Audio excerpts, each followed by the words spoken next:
Hi everyone, welcome back to my channel. Thanks so much for popping in.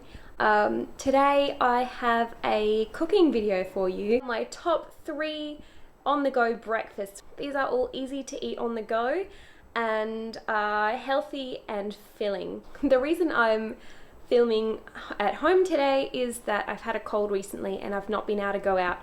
I'm feeling a lot better now, but I've run out of time to go somewhere. So I thought, why not share something with you that might inspire you to get out in an early morning and make the most of a fresh new day. So my first healthy recipe is a pumpkin spice smoothie. Now, I'm no professional when it comes to health and nutrition or cooking, but I really like the taste of this one, and because it includes some vegetables as well as some sweet things, then I think it makes it a bit more healthy than your typical fruit smoothie. So I've got these pieces of steamed pumpkin. Usually I would have done this the night before and had them waiting in the fridge, so maybe if I had steamed vegetables for dinner the previous night, then I just put a little bit extra in. So just for all the ingredients, I just use a scale to keep it clean and as little mess as possible. So I put in usually about 80 grams of pumpkin. I think I might have a bit more than that today. And I'm just going to use it all up anyway, since it's good for you. I've got 125 right there. So I've got pretty much double that. I'm going to do 50 grams of pecans. These are pitted dates, so 50 grams of those. Usually I also would have a frozen banana, but this one is at least refrigerated. And if I want it to be a bit more cold, I could just put some ice blocks in before I mix it up. 250 ml of almond milk and 30 grams of oats. 1 teaspoon of cinnamon. I'm using a 1/4 of a teaspoon of nutmeg and 1/4 of a teaspoon of, what's this again? Cloves, ground cloves.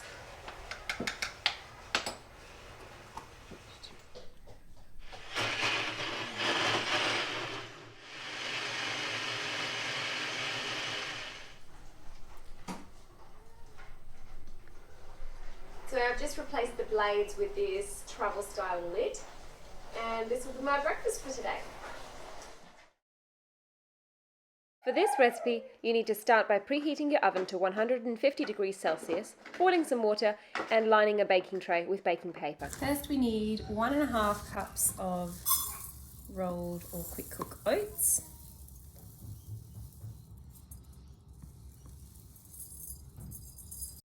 1 teaspoon of vanilla extract,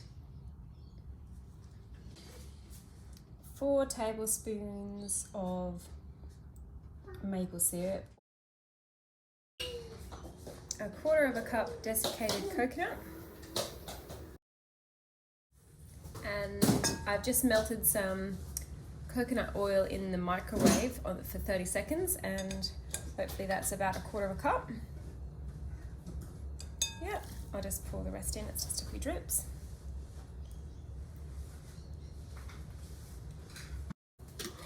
Then you can use peanut butter. I'm using hazelnut and cashew butter. A generous 1/2 cup of cashews. And cranberries, dried cranberries. Then 1 cup of pitted dates soaked in hot water for a while and then drained and mashed. Now I've got my mashed up dates and I'm going to pour that in. Now I've just got to mix it all up together.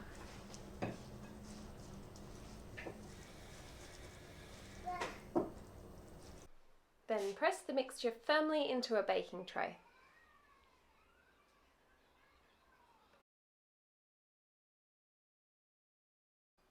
and cook it in your preheated oven for around 20 minutes.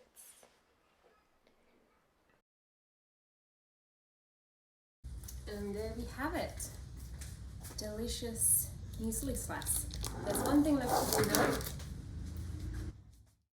and that is to chop it up into nice little bars, ready to grab when you need one.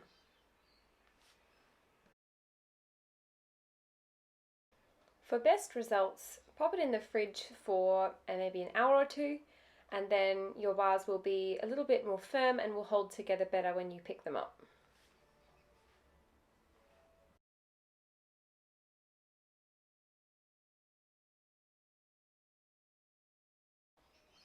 And there you go. Before you go on to watch the next recipe, please do let me know what you think about it in the comment section.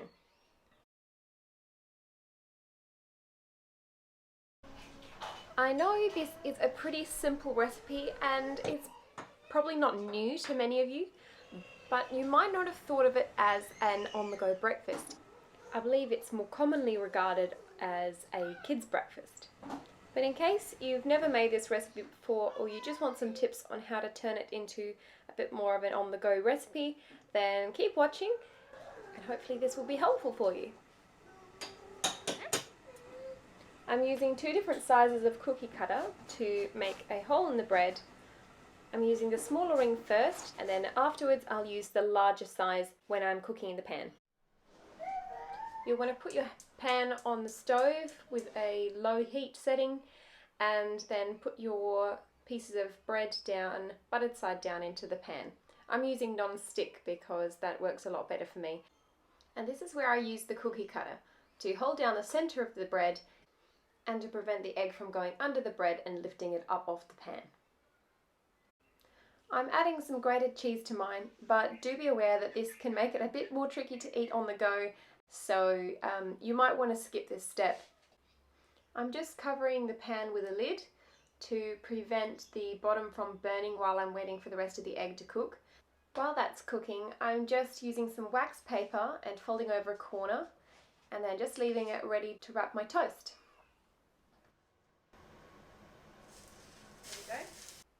I got impatient and turned my pan up, which I really shouldn't have done because the bottom got a bit too cooked. But I am flipping one of them just to sear the bottom and make it easier to wrap. The other one I'm just going to eat here at home, so I'm not going to worry about flipping it or wrapping it. Now I'm just folding over a small triangle on each side of the paper and then crossing it over the toast. Then I'll take the bottom part and tuck it underneath, just to keep it secure. And there you go. The other piece of toast, as I said, I'm going to eat it at home, so I'm going to dress it up with some chopped fresh chives, and then I'll pop the 2 leftover bread rounds on the top. And there you go. Breakfast is served. If you like the video, please do click the like button, and if you want to see more videos from me, please do subscribe. And until next time, see ya!